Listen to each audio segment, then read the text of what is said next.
unang-una is shift your mind.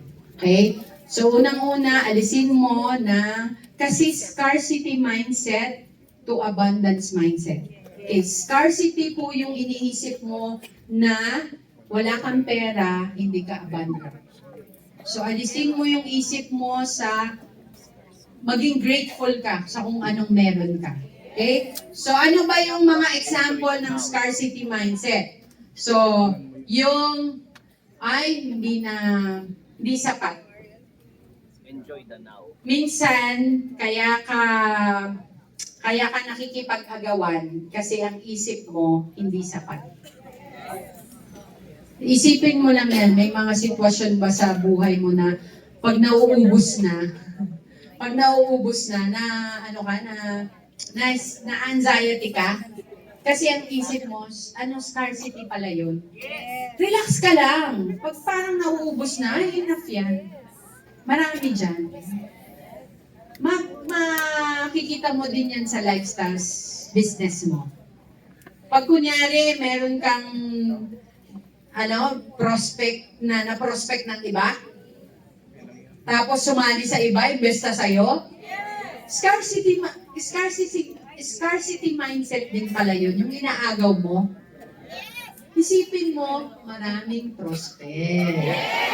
No? So, tingnan mo yan. Are you stingy with knowledge, contacts, and compassion? So, napaka-generous. Scarcity mindset din pala yung pinagte-testimony ka, ayaw mo mag-testimony. Oh, kapikin mo yung katabi mo. Hindi ikaw yan, di ba? Kaibigan lang yun. Kasi stingy ka.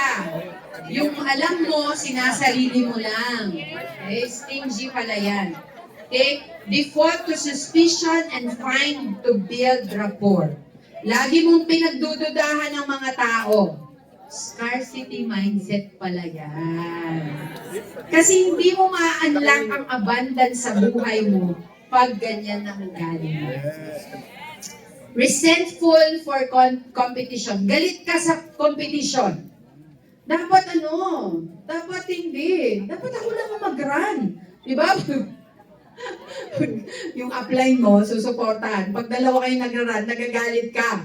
Kasi, sino susuportahan ni upline pag nag-run ka rin? Dapat ako muna mag-run. So, scarcity mindset pala yun. How can I get with less than is expected? Sa employment, ganyan kami. Paano ba ako, maghanap ng trabaho na malaking sweldo, pero konti lang ang trabaho. Scarcity mindset pala yun. Diba? Gusto mong kumita ng 100,000 dito sa lifestyle. Tapos, alas 8, tulog ka pa. Scarcity mindset pala yun. So, yung mas beyond. Okay? Pessimistic about future. Scarcity mindset pala yun. Ano kaya yan? Meron kayang bibili nitong instant ko. Scarcity mindset pala yan. Think small, avoid risk. Yung ayaw mong mag-run. Scarcity mindset pala yan. Baka hindi ko ma-hit, huwag na lang ako mag-run. So, hindi mo mala-unlock ang abundance pag scarcity ang mindset mo. Yes. Pag ikaw ay entitled, ano yung entitled? Pagsilbihan niyo ako. At yung takot na takot ka. Okay? So, ano naman yung abundance mindset? So, yan. So, beliefs there is always more. So, pagka, kunyari, kasi ang principle natin, kunyari, merong dalawang nag-prospect sa isang prospect. So, kung saan gusto ng prospect, okay? Huwag mo siyang, sa akin ka na lang, kasi malayo yung apply mo. Dito ka sa Manila, maraming walang ganun. Kung saan niya gusto. Tapos, ang kagandahan sa culture ng lifestyles, kahit saan. Basta sabihin, pagka sa kanya mo gusto, walang problema yun sa akin. Pag sa akin mo naman gusto, walang problema sa kanya yun. Kasi ang mindset natin, abundant. Kasi meron at merong dinesign at inadya ang Panginoon para sa iyo. And abundant mindset is you share your knowledge, you share your testimony. Kaya napakaganda, no? Yung mga nagte-testimony, napaka-generous nila kasi hindi po madali ang tumayo dito at i-share ang ating mga stories. Kaya, ano pala yun? Abundant mindset pala yun. When you share your testimonies to other, di ba? Pagka nandiyan, biglang naalala ka, ay, yan yung breast cancer. Di ba? Tapos, paalis ka na, pero, ma'am, kausapin niyo naman tong guest ko. Di ba? Napaka-generous ng mga lifestylers, no? Abundant talaga tayo. Okay? So, we trust and build rapport easily. Kahit nga na-prospect mo lang, kahapon meron akong na-prospect sa CR sa 4th floor, ay parang FC na. Kaya wala pang isang oras, sign up. So, ano lang, madali tayong makipagkaibigan. So, abundant mindset. Then we welcome competition. No? Ang kagandahan sa lifestyles, we are, happy, competition tayo. Parang inspiring. It's not really competition, but inspiration. Ay, nag-GMD. Ay, kami ni Sir Edwin, si Ma'am Riza. Sabay-sabay kaming naka-incentive sa Bangkok, Thailand. So hindi kaming lahat. So nag-uunahan kami sino sino magna-national marketing director sa amin. Kaya nagbabantayan mo, laki na ng organization ni JMD Edwin Kaya alam niyo po, ang unang kung sino ang unang nag-NMD sa amin, si NMD Edwin Toboso. Kaya sobrang inspired kami sa kanya noon. Kaya sunod-sunod na kami. Kaya ngayon, pare-pareho na kaming GMB. So magkakaibigan kami, pero inspiring one another para lahat kami mag-global marketing director. We give more than what is expected from us. Hindi yung upo-upo ka lang tapos ina-expect mo ma-promote ka. Gagawin mo talaga. Optimistic about the future! Mag-GGMD ka! Sige, sabi mo sa katabi mo, mag-GGMD ka. Hindi tayo. So, abundant yung mindset natin when we embrace risk and we think big. And we are thankful and confident. So una, to unlock abundance in your life, shift your mindset. So kung meron kang bagay na, scarcity mindset pala yung hindi ako nagte-testimony, hindi ko binibigay yung best ko, yung nagagalit ako pagka yung prospect ko na prospect ng iba. So, baguhin natin yun para ma-unlock natin yung abundance sa buhay natin. Tama o tama? Okay, number 2. Specific experiences. Anong ibig sabihin yan? Okay, yung pong nung bata tayo, lahat ng mga narinig natin affecting abundance or money or prosperity sa atin, nakakaapekto yan sa atin. Ngayong malaki na tayo. Kunyari, lagi mo naririnig sa nanay mo nung bata ka na mahirap kitain ng pera. Kaya tuloy, nung tumatanda ka, mahirap kitain talagang pera. Kaya ang napakabigat ng dating ng pera. O kaya naman, nung time na meron isang elite leader na narinig ko yung sharing, nung daw nag-aaral siya, yung notebook, yung tira-tirang notebook ng mga kapatid niya, tinatahi ng nanay, tapos yun ang notebook niya. Kaya may hugot siya. Nung malaki na siya at may pera siya, dami niyang notebook. So lahat ng yon, yung mga experiences natin na scarcity nung bata tayo, may epekto sa atin ngayon. Kaninang umaga, magkasama kami ni GMD Jen Domingo. Sinishare ko sa kanya, nung naalala ko lang, dahil nung bata kami, naalala niyo yung pag nasa tindahan ka, wala kayong pera, ang hawak mo palara. Palara, kasi listahan ng utang. Sino nakaranas niyan? Sabi ko, nung marami pa akong utang, inihil ko yung sarili ko. Bakit ba nagsimula? Saan ba nagsimula itong mga utang-utang na to? Kasi pala, nung bata ako ang pinag-uutusan na pag wala kaming makain, utang ang solusyon. So, yung mga experience mo in the past that affects you, kaya hindi ka nagiging abundant ngayon, kailangan mahil mo yon.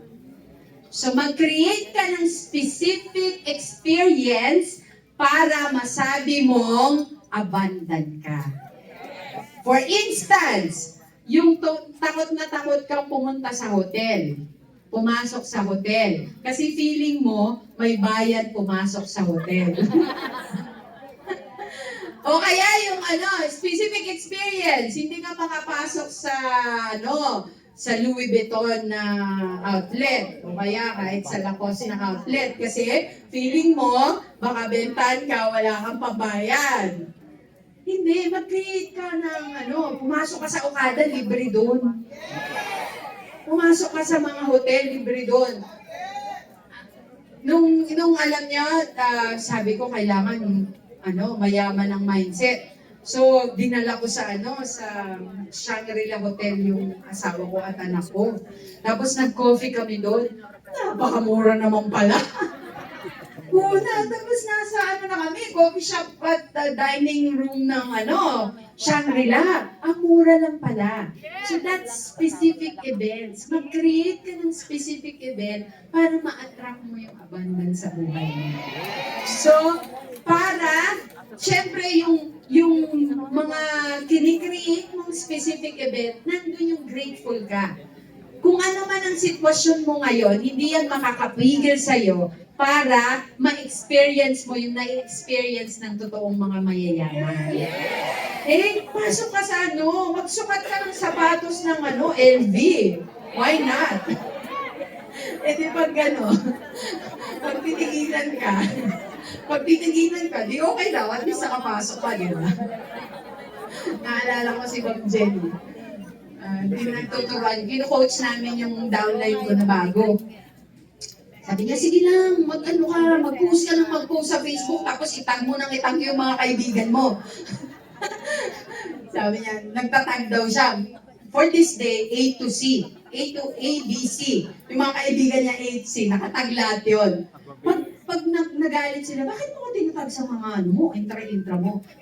Pag pinagalitan ka gano'n, ay sorry po, kala ko kasi ikaw yung kaibigan ko.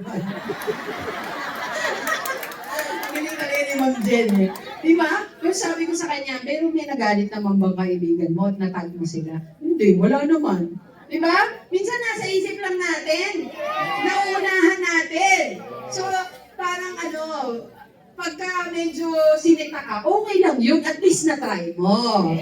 Create specific event para yung emotional resilience mo na-develop ka.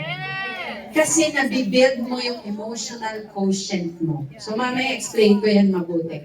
And number 3, theory of space. Okay? So, una, to unlock abundance is shift your mindset, create experiences, specific experience. So, ikaw yung nakakaalam niyan kung ano yung kailangan nyong i-heal, bakit nakahadlang yung abundance sa buhay niyo. And then, theory of space. Okay. Yung theory of space, dapat yung paligid mo at kung saan ka expose, ay ayusin mo yan. Okay? Una, mag-declutter ka. Declutter ka, tignan mo yung paligid mo. Baka mag-declutter ka ng gamit mo, baka meron dyan, baby ka pa, nandun na. Hanggang ngayon, nandun pa rin. Okay? Maglinis ka. Kasi, pag walang space, walang bagong darating. So, ang isip mo, ay, linisin ko tong, closet ko. Yung mga hindi ko na ginagamit ng 5 taon, ipamigay mo na yan. Tama na yung tama na yung may sentimental value. Naku, ito pa naman yung pinag-graduate ko nung ako'y college. Let go mo na yan. Kasi may bagong dadating pag lumabas yan sa cabinet mo. Mag-declutter ka rin nung mga picture mo sa cellphone mo. Wala nang space. Alisin mo na yan. Maraming decluttering na gagawin.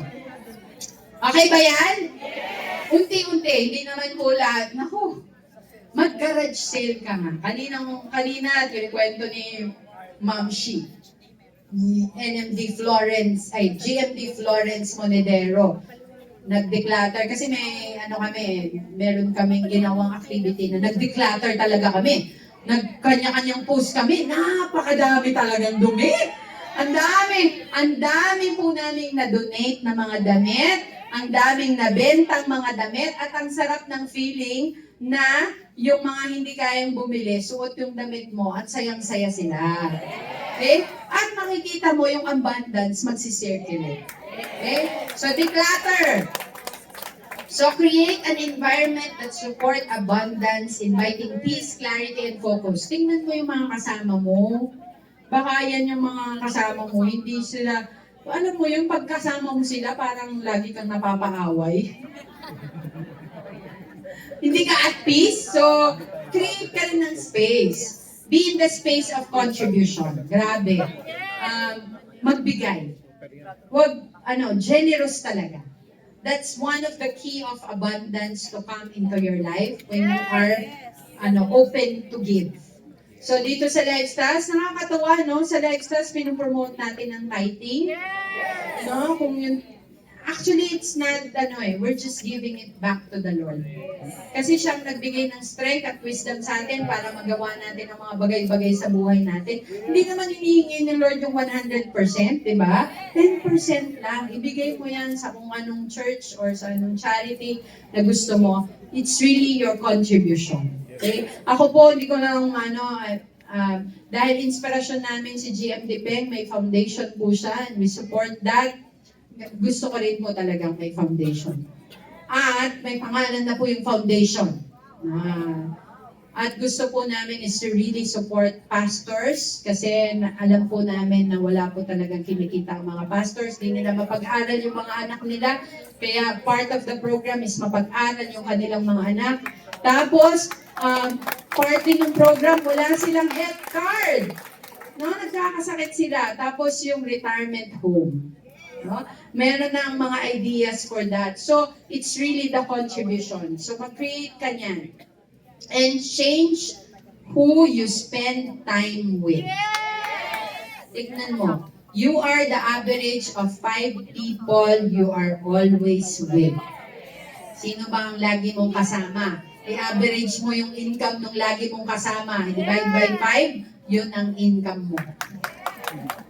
Diba? Theory of space. Pag lagi mo kasama mga lasinggero, pang-anim ka na. Pag mga negative yung laging kasama mo, pang-anim ka na. Okay? So, yan. So, 3 steps to unlock abundance. So, shift your mindset and specific experience and theory of space. Okay ba yan? Natututo kayo?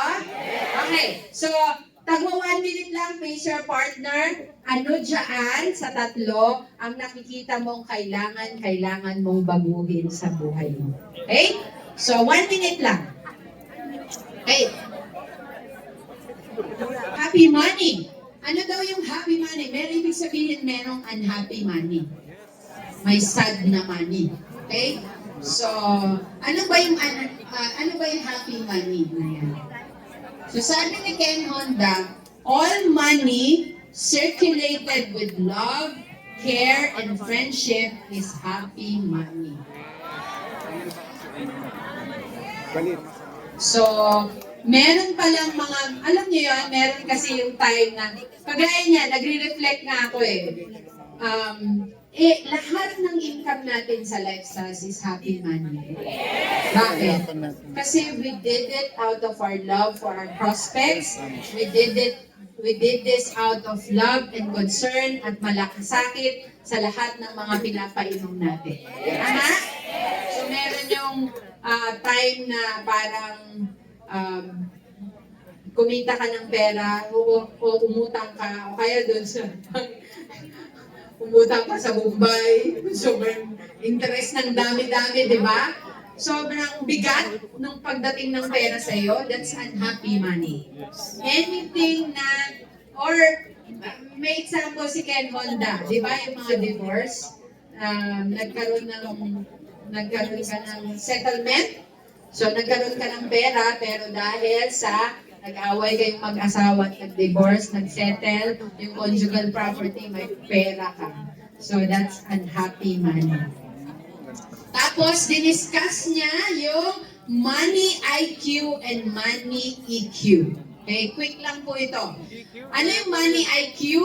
So, intelligence quotient is focus on financial intelligence, which you obtain with learning about investing, tax law, general monetary, or kasama din yan yung may knowledge ka about budgeting, alam mo yung paano paano nag-operate ang interest income or interest expense, mga ganon about money. And money EQ is the emotional quotient, is the emotional intelligence required to deal with your reaction towards money.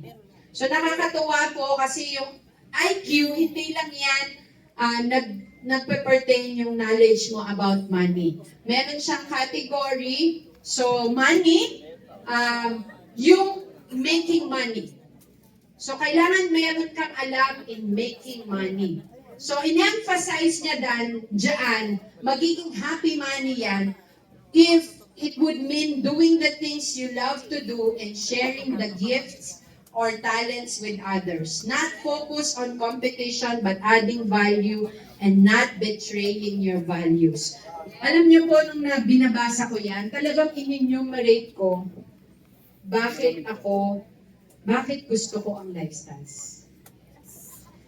Bakit ko mahal ang lifestyles? Kasi dapat, clear ka na gustong-gusto mo tong lifestyles. Kasi baka mas malaki at mas mataas yung hirap na nararanasan mo sa lifestyles. Kasi pag ganyan ang feeling mo, hindi ka makakagawa ng maraming pera. Sobrang powerful yung gesture na ginawa ko doon na naiiyak ako habang ginagawa ko siya. Sabi ko, this business has the potential for you to earn more than 1 million every month. Sobrang ko doon. Alam niyo ba, nung time na nag-travel kami, kasama namin si GM Depeng, pinakita niya sa amin mismo. Wala, hindi naman tayo naka-live. Pinakita niya sa amin yung withdrawal niya ng cash ng payout niya. More than 5 million. Puro 1,000. Talagang, totoo ang business ng lifestyle. Totoo ang potential ng business na ito. Hindi mo ba mamahalin ang opportunity na napakalaki ng potential? Tapos, ito yung opportunity na nasa community ka na positive ang mga tao. Nasa community ka na, walang judgment.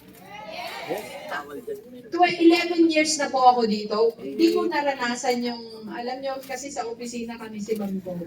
Parang bigat na bigat kami pumasok kasi nakikita namin yung boss namin. Papagalitan na naman kami. Sasagutin na naman kami. Never kong na-feel dito. Never kong kahit isang tao na kinakainisan ko dito sa Lifestyles.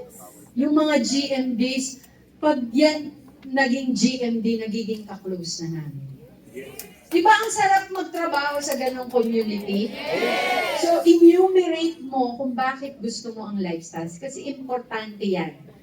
Yes, marami pong hindi po madali ang paggawa ng business ng Lifestyles. Pero pag mahal mo yung ginagawa mo, mas maalwan ang pagdating ng pera.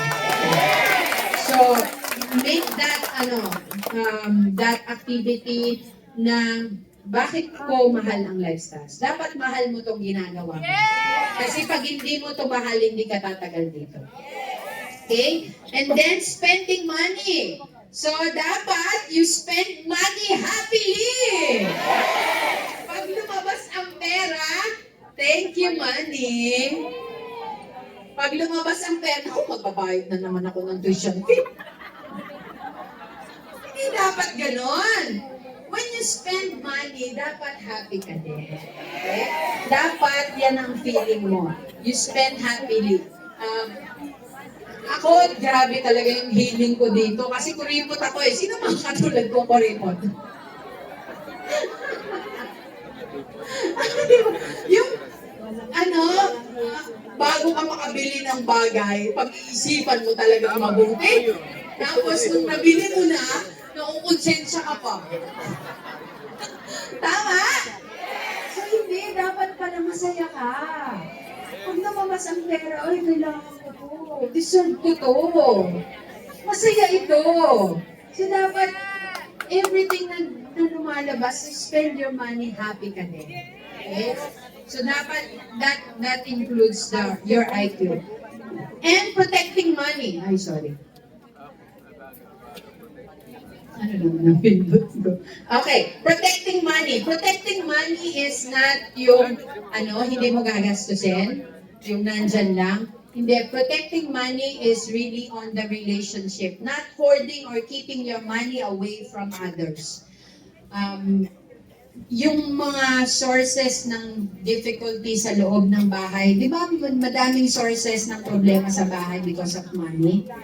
No, yung protecting money is really protecting relationship para hindi lumabas ang pera nang hindi dapat lumabas. For instance, pinoprotect mo yung health ng pamilya mo, you're using your money to protect the health of your family. Kasi pag na-hospital yan, mas malaki ang lalabas. Yun yung protection na sinasabi ni Ken Honda. Tapos yung, pinoprotect mo yung relationship niyong mag-asawa. Hindi mo siya kinikiruputan yung asawa mo. Kasi, pag nag-divorce kayo, napakagastos nun. Di ba? So, use that. So, build, even in the government, napakaganda sa lifestyles, no? Automatic na binabawasan tayo sa tax para talagang protected tayo with the government. And also increasing money. Kailangan meron tayong knowledge about IQ, about money, and how we increase. Not on investment or other techniques, but finding a purpose that you believe in from your heart and then adding that purpose with money. Naniniwala tayo na yayaman tayo dito sa Lifestyles. Kaya, hindi mo pangihinayangan yung reinvestment mo sa lifestyle. Pag every time na may training, every time na kailangan mong mag-qualify, hindi mo pangihinayangan yan kasi alam mo, dito ka yayaman. So that's how we increase our money. Kahapon nga po may training kami kay GMD June Igot. Sabi niya talaga, kasi naranasan niya na nagtayo ng ibang business in the past, nung bago-bago siya dito. And na-realize at ini-encourage niya, hindi po ang paggawa ng ibang business ang magpapaalwan sa atin. We are here in Lifestyles at yan ang magpapayaman at magpapa-increase ng ating kayamanan. Okay? And last one, money IQ or money EQ. So, yung how you deal naman with money emotionally. So, receiving money, dapat ready ka. Ready kang yumaman. Maraming hindi yung mamayaman kasi ang isip nila, pag mayaman sila, sasama sila. Isip nila, magiging matapobre sila pag mayaman kasi meron silang kamag-anak na mayaman na matapobre. So, hindi. Dapat ready ka to receive money and ready ka to enjoy money. Ano na lang po. Ayaw. Forward na lang. Lahat. Okay? Receiving money, enjoying money, and trusting money to flow. Magtiwala ka na darating ang pera. Darating. And sharing money. Giving contribution to others. Hindi ka nanghihinayang. So, to achieve happy money in life, you need to have both healthy money IQ and healthy money EQ. So, in conclusion, for my 11 years in Lifestyles, I am amazed with the potential of this business. You will earn not just 6-digit income, you will earn 7-digit income. And how we understand the concept of abundance will fast track our success. So let us all enhance our money IQ and money EQ to build healthy relationship with money. And having relationship with money will make money freely flow to our advantage. So, yan lang po. Sana may natutunan